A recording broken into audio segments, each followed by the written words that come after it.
So, yan. Ngayon, check natin kung paano ba tayo compute para sa probability ng project na gusto natin. And dito siguro, somehow, magkakaroon tayo ng idea kung paano ba pumili ng materyales na gagamitin natin dun sa project natin. Siguro, dito, check natin yung dalawang klase ng paresan na kung saan makapagpapalabas tayo ng magkaibang percentage, no? Kumbaga, may isang pares tayo, siguro sabihin natin chief version na pares at yung mamahalin na version ng pares na yon. Tapos pag-compare natin kung ilang percent lalabas dun sa magkaibang pares na yon, itong ating project na Vaio Parbleu Opaline Ewing Done Follow. Yan. Bakit gano'n? Nag-jitter yung ating video. At, ayan. Okay. Okay lang? Okay. Yun. Yan. So, siguro, for this project, hahanap tayo na pwede natin maging materyales.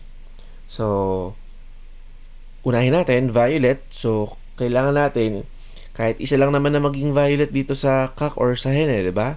So, dahil gagawa muna tayo ng chief version. Sige, sabihin natin to. Chief version.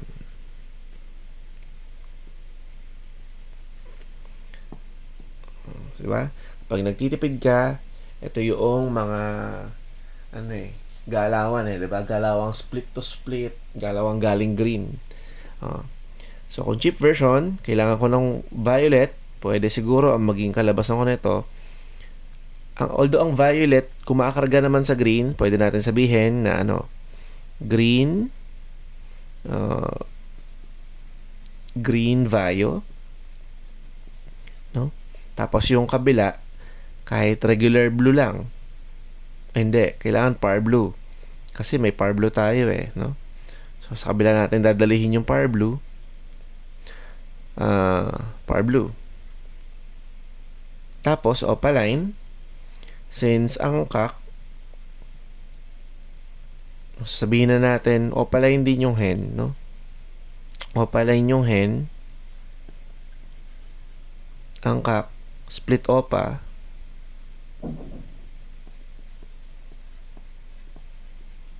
Ang ewing, either naman sa isa no? Either sa hen or sa cock mo ikarga, magkakaroon ka na ng ewing. So, saan daw natin palabasin? So, dito na lang sa hen, yung ewing.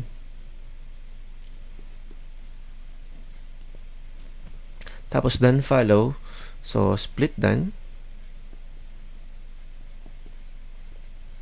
Parehas.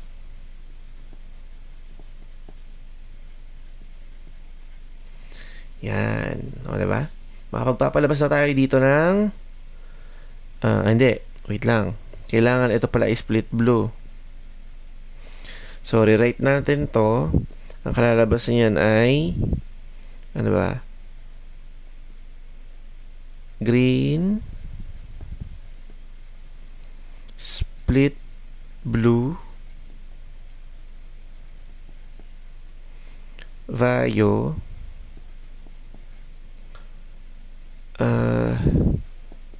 Ewing split done. Tapos ito par blue split opa split done. Ayan. So basically, kung paano natin kukumputin yan ay ganito, no? Ganito lang.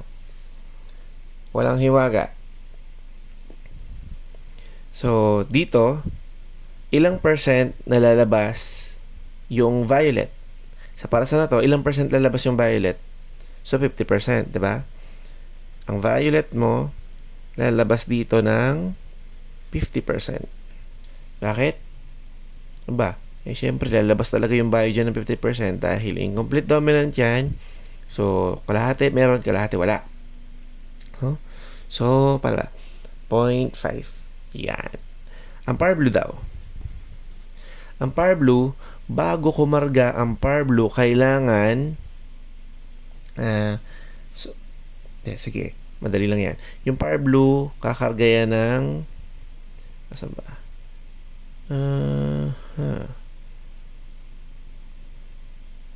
Ayan. Yung Power Blue 50%. Yung blue ay bago lumabas yung homozygote na blue, ano ba? Split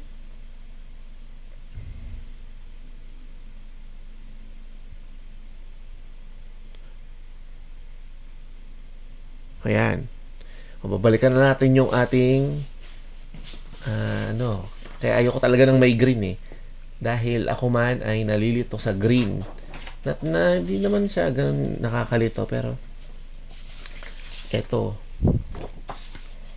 so yan, binalikan natin yung ating, so kunwari may green green split blue.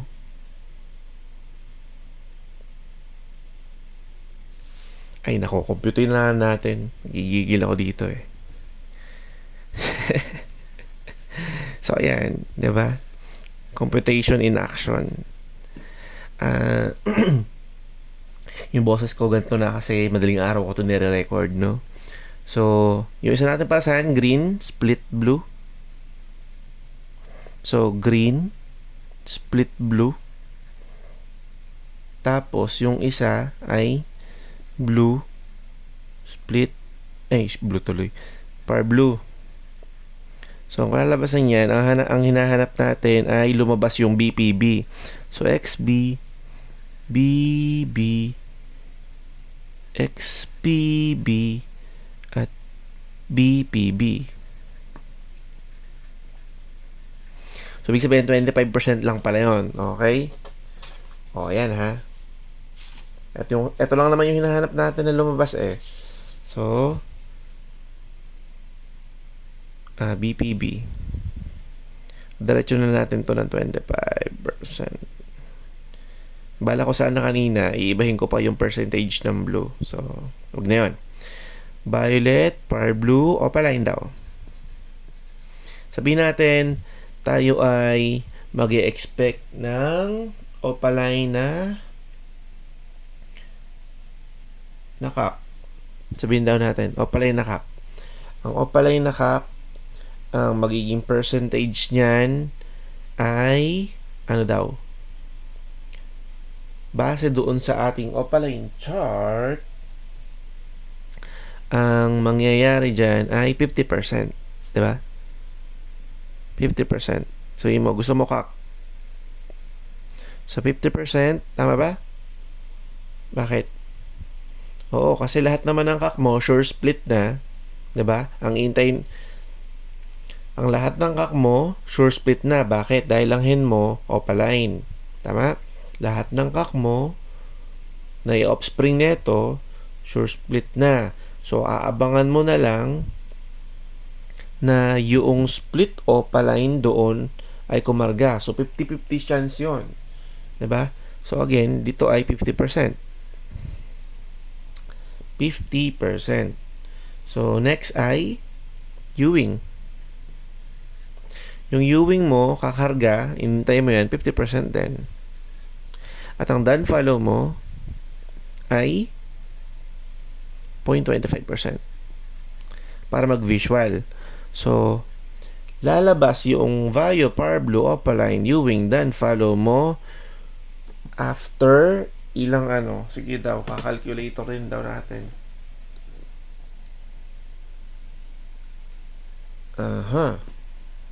Kita ba? Wait lang. Yon. So, Violet times Power Blue times Opaque times 0.5 sa Ewing times 0.25 times mo to ng 100. Boom! Less than 1% bago kumarga lahat ng mga yan. Ulitin nga natin. Tama ba to? Oo. Ulit. 0.5 sa violet, 0.25 sa power blue, 0.5 opaline, 0.5 Ewing, then follow 25%. At yan. Point. Nakakaiyak naman to. Point. Sana. 7, 8, 1, 2, 5. Imagine, this is less than 1%, mga kababayan, di ba? So, ibig sabihin, sa 100 itlog, noong pares mo na ganito, ang lalabas lang na Valuepar Blue Opaline Ewing then follow ay siguro isa. Ganun. Sa 100 itlog, isa. Good luck. Although, yung magiging visual mo ay visual then follow mo ay 25%. So, 1/4 ng iyong theoretically speaking, based sa calculation natin, ang magiging visual mo pa din ay 25%. Oo. However, para kumarga lahat ng mga mutation na to sa isang ibon, sa ganitong klase ng parisan, mahigit kumulang, kulang. 'Di ba? Less than 1% yan, mga brad. Kaya, yun ho, no? Kung tayo ay bumibili ng ibon at sasabihin sa atin, maglalabas na yan. Valuepar Blue Opaline Ewing dan Palo. Maglalabas na yan. Oo, sigurado maglalabas yon. Pero, ang tanong, kailan maglalabas yun? Diba? Sa 100 mo, isa. Ganon. Napaka masalimuot, di ba? So, naghihintay ka na, sabihin mo ng 5 clutch, 5 itlog, ibig sabihin, mga ilang clutch mga 20 clutch. Tama ba? Oo, 20 clutch times 5, 100. So, yung mga ganon, sa 20 clutch, isa lalabas. Diba? Para kumarga lahat yan. Sa ganitong parisan. Diba? Pero, try naman natin, yung big time version. Big time version. So, ayan. Ang hen mo, tsaka kak. Sabi mo, ang hen mo, big time ako eh. Kailangan ko? DF Bio Recta. Diba? Yan. Sigurado ko may violet lagi yan. Tapos Parblo mo, paano? DF Bio ka, Parblo mo, kahit sabihin mo ang kak mo sige, Parblo. Di ka na dumaan sa green.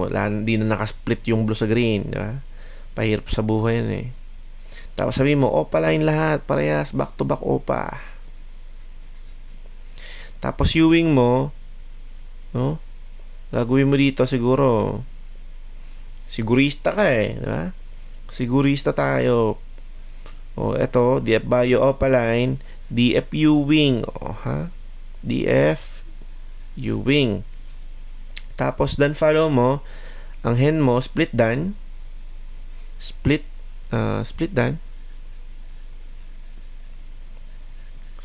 dan, tapos ang kak mo, visual dan.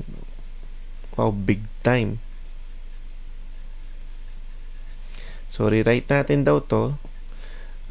DF Bio, DF Ewing, split dan.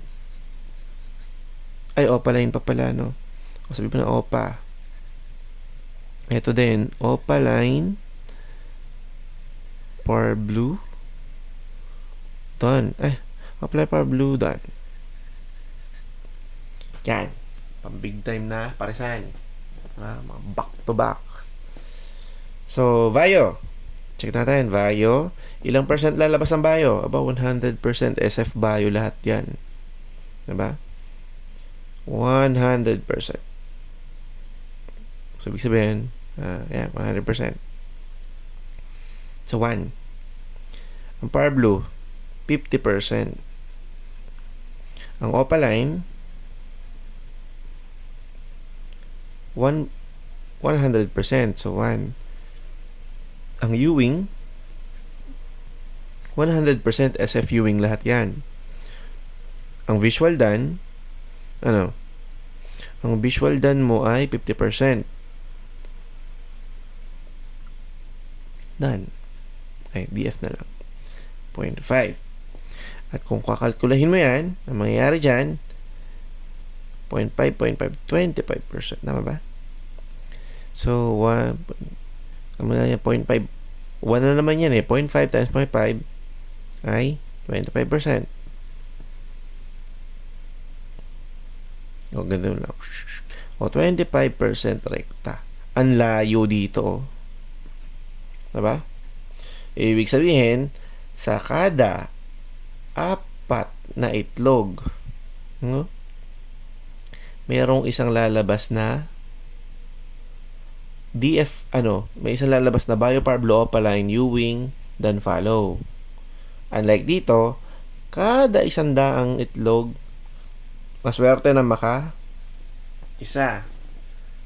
So, ganyan yan, no? Hindi ibig sabihin na sinabi nung nagbenta sa'yo, maglalabas na yan, DF Vayo, Power Blue, Opaline, Ewing, then follow.